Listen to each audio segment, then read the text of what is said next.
The greatest betrayal in hip-hop history, ladies and gentlemen, took place in a hotel room that no one was meant to know about. Not in the studio. For when you believed that the story of Fat Joe, Remy Ma, and Papoose couldn't get any more complicated, it suddenly does. A video that was leaked from a long-gone Miami hotel has just come to light. Moreover, Remy's situation is not promising. We are referring to cameras in poorly lit hallways. At 2:17 a.m., two well-known people sneak past the lobby.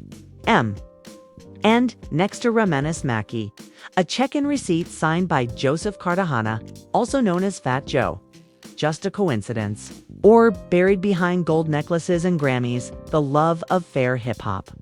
The true twist comes next. What about the video? A hacker wasn't the source of it. It originated with Papoose. Indeed, rumor has it that he discovered it when purging old emails from an iPad that Remy claimed was only used for music. How much time did this affair last? Was this at or before the wedding? And why hasn't anyone discussed this up to this point? Be prepared, because what we're going to discover could potentially alter how you will always view the Terror Squad's legacy. The tape should be rewound. Nor Instagram birthday tributes, nor glitzy Grammy speeches. I am referring to the actual story. The materials that were never used in interviews. The things they didn't want us to figure out. We are all aware of Remy Ma and Fat Joe's long history.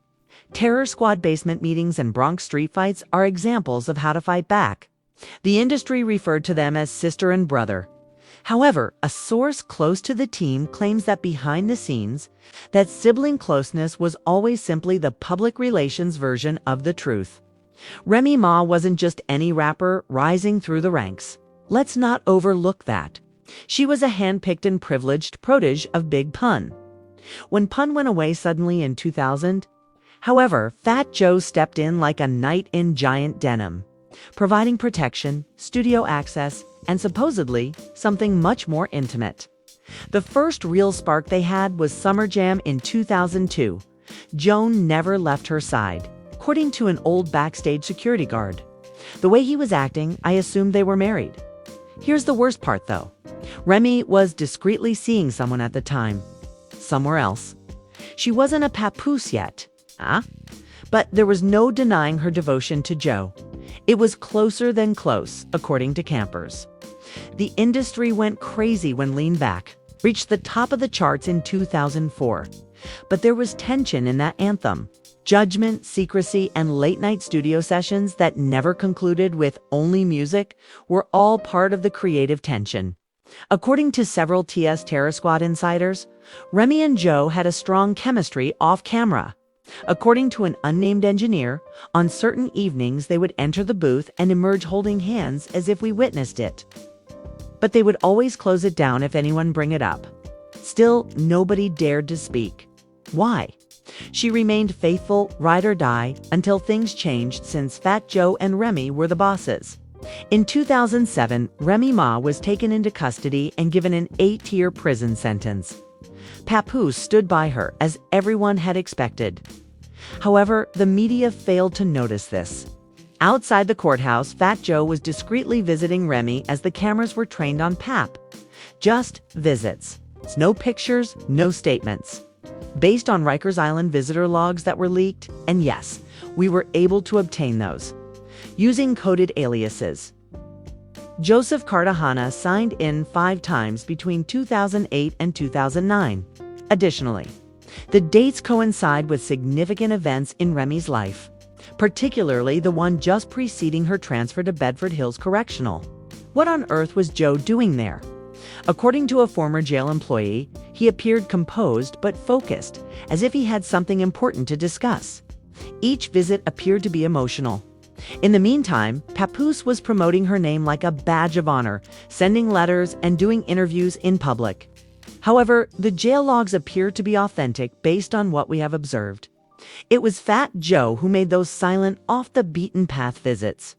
The question that now arises is, was there something happening in that prison that Papoose was unaware of? Once, during a post-release interview, Remy herself made a mistake. Some people surprised me with how much they cared. That's all she had to say when asked who she missed the most while incarcerated. Just that look, no names.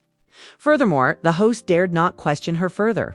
Years later, while doing some spring cleaning, Papoose finds an old iPad, the same one Remy used to write lyrics and keep a journal when she was first on parole. However, it seems that one file was never removed. April 3, 2011 is the timestamp for the file named 7th Floor Miami. Location: Miami Beach's Fontainebleau Hotel. The video, which was taken from a hotel hallway camera, shows Fat Joe entering first, followed seconds later by Remy Ma. According to an unnamed tech expert who examined the metadata, just them, no entourage, no stylists, no makeup artists. According to the leak, they didn't return outside until the next morning. According to a person close to Papoose, he was clearly shaken after viewing the file. He apparently avoided a direct confrontation with Remy. Not quite yet. Rather, he contacted one individual he believed could provide him with accurate answers. We'll disclose the name in the following section, because, believe me, this rabbit hole is only getting started.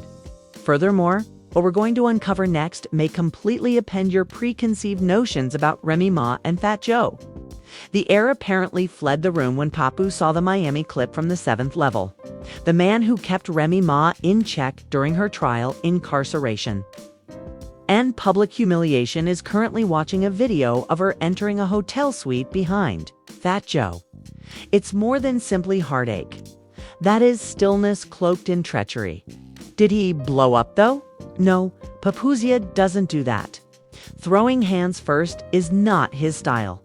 He tosses bars. He poses inquiries. After listening, he takes deliberate action. And he did precisely that.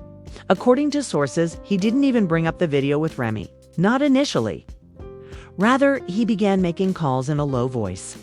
Calls to those who have lived through the time. Personal assistants, studio engineers, tour managers. And then he phoned Hertha, one person who had experienced upsetting people and who supported both Fat Joe and Remy Ma during those pivotal Terror Squad years. According to reports, Remy's former stylist mysteriously quit the camp in 2012. We're not going to reveal her identity just to be safe, but consider what she stated. She really did sing like a bird. She told Papoose that Joe was fascinated. Someone who overheard the conversation claims that it was never just music. I could see how protective he became by the way he stared at her. Sessions would be canceled if she wasn't present. She restored his sense of relevance. According to her, there were even speculations that the team had flown out for a gig in 2006 in Puerto Rico, long after the other members of the squad had returned to the hotel. Remy and Joe were allegedly sighted on a private yacht. Here's the twist now. Yes, that did occur when Papoose addressed Fat Joe in private. Joe didn't even flinch when he admitted to knowing about the motel. I apologize, eyes, but all he said was, "It isn't what you think, Pap. But you don't want to go down that road." Yeah, I buried the body, but trust me, he had it coming. What does that mean? What does that even mean? What does Papoose do after this? Insiders claim that he gets into full detective mode. He searches through old burner accounts, emails, and direct messages. What does he discover? Relaxing? Using Remy's moniker at the time, he finds an email dated 2011 that says, "Miami was different. We can't keep playing like this didn't happen. You know, I'd do anything for you. J, not signed Joe, not signed Fat Joe, just J." What? The email header metadata points to a Bronx IP address associated with a Terror Squad entertainment leased office studio. Do you still insist that it's not Joe? The streets begin to speak in the meantime.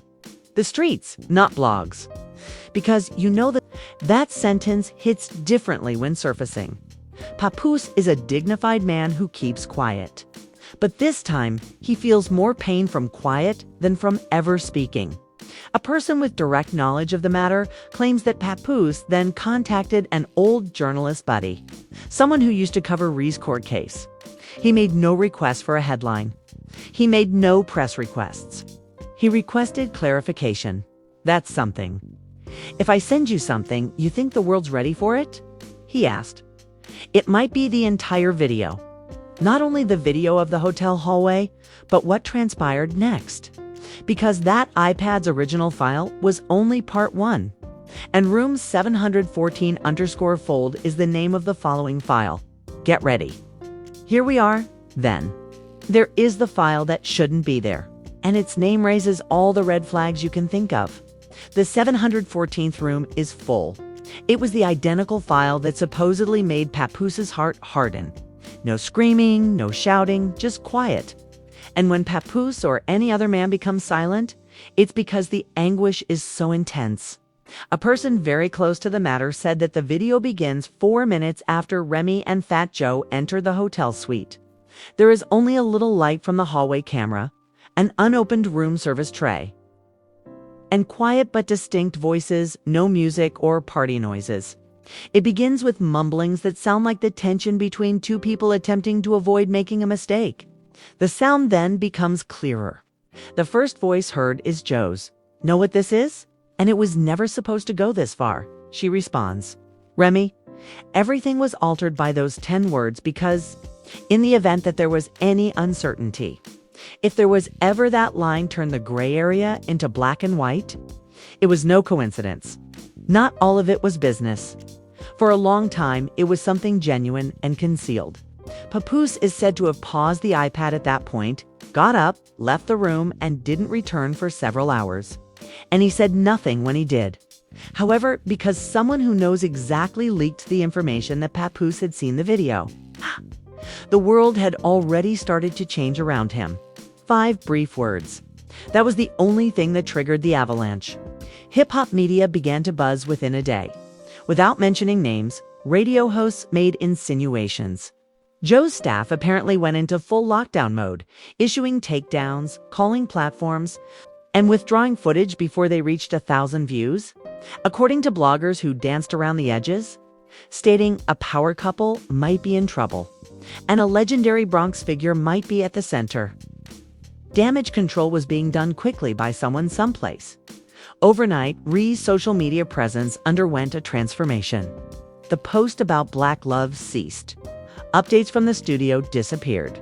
She removed her most recent tale post and substituted the word sorry for it. Just that, no hashtags, no explanation. Additionally, Papoose's account's most recent post is still unaltered. Fans started unearthing previous interviews as the dust settled. The caption reads, "Loyalty is only real when it's tested." No tags, no location, and no sign of Remy anywhere on the page. It was sweet at the moment.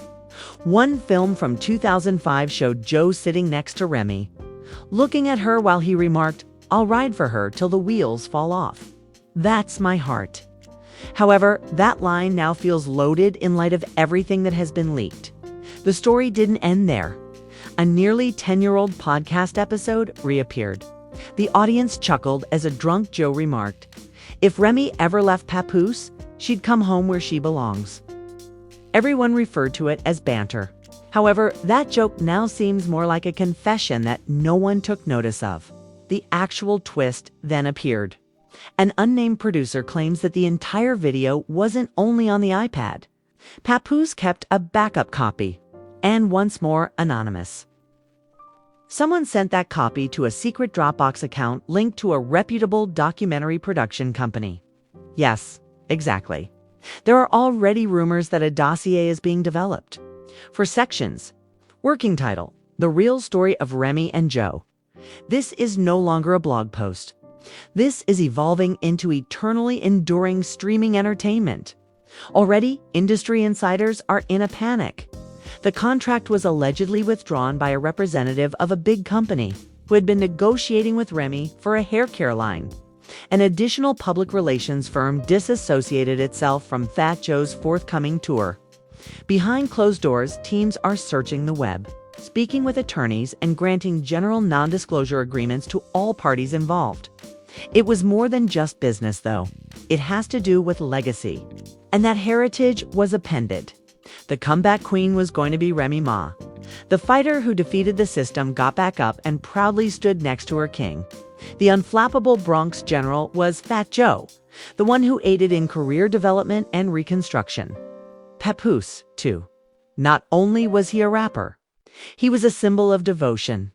The married man, Remy, during her incarceration. The man who waited. The forgiving man. All of that is now discolored. In a heartbreaking genre, their story was a fairy tale. And it's just another warning story now. According to rumors, Papoose has relocated to a new midtown flat. People have seen him at open mic events. He and a notebook. No ring, no entourage. Remy hasn't said anything. Neither has Joe. However, according to insiders, he is preparing a live performance shortly, and if it takes place, the numbers will soar. However, the question is no longer simply whether it occurred. How long has everyone known, I wonder? Because this wasn't a one-time error if the video was on an old iPad, if emails from more than 10 years ago were present, and if insiders had been chatting about the Puerto Rico yacht party since 2006. There was a lengthy list of people who helped keep it a secret for a long time. And that is what is shattering fans' hearts more than anything else. This was not a single man's betrayal. Every fan was betrayed by it, who have faith in their principles. Every musician who looked up to Fat Joe as the epitome of commitment and mentorship. Every lady who declared, "I want to love like Remy and Pap." There are still many who believe that there might be genuine ones, because the hush that ensues after a hotel footage file named Room 714 is served is never innocent. It's planned. It is safeguarded. It's also risky. Now what? It is up to them. However, enough has been seen by the globe to realize that this isn't the story's conclusion. Not even close. And now we've just discovered the question that haunts everything. Did it ever happen? Was Black Love a charade? Was Fat Joe more than just a guide all along? Has Remy Ma been leading a parallel life all along, shielded by allegiance, secrecy, and the family myth? Because it becomes a discovery rather than a rumor when the video leaks. The files are backed up, and the DMS linked the IPs of the terror squad. The story doesn't end there, though. Not even close. Fat Joe hasn't said anything yet. Ree's post apologizing disappeared. And Papoose is sitting quietly, so loudly that the entire internet can hear him. We now look at you. Is this a one-time error in your opinion? Or has it been developing for years? Did Papoose know all along and decide to preserve Ree's reputation? Or was he genuinely taken by surprise? What else could be concealed in the unreleased footage if this docuseries truly drops? Post your hypotheses in the comments section. Because this rabbit hole is deep, please like, subscribe, and enable notifications. And we haven't even touched the surface, believe me. It could be days before the next leak occurs. Prepare yourself. Next leak occurs. Prepare yourself.